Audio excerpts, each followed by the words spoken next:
The world is slowly accepting that the Covid-19 pandemic could be around for some time yet.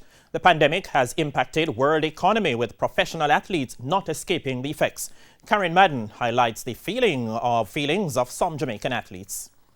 With athletes gaining contracts based on their Olympic Games and World Championship performances, the postponement of the 2020 Olympic Games was a huge blow for many.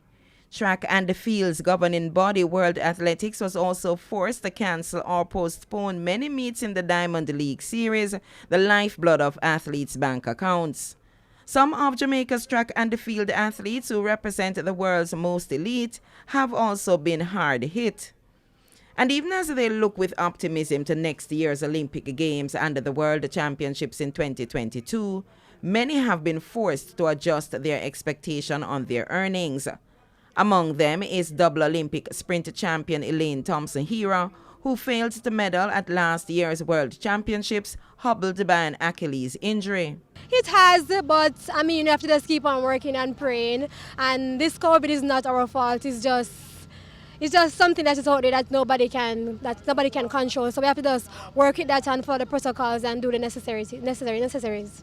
World Championship discus throw silver medalist Frederick Dakers also pointed to the COVID-19 impact on the pockets of athletes. We are athletes, and the thing is that if we don't perform, we don't earn. But thank God, for a few of us, we also have contracts with, give us a cushion. But still, we do need to compete. And for the ones who don't have a contract and who would want to get one, I think these events are really good to actually show what you have, and for the sponsors to actually look out for.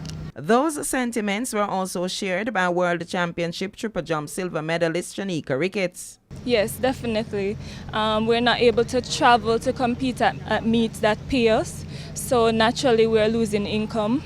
So yes, it's a disadvantage, but it's not something that we can control.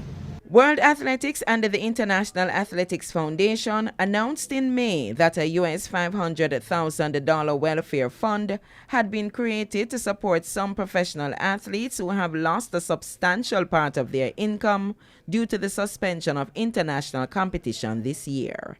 Karen Madden, TVJ Sports.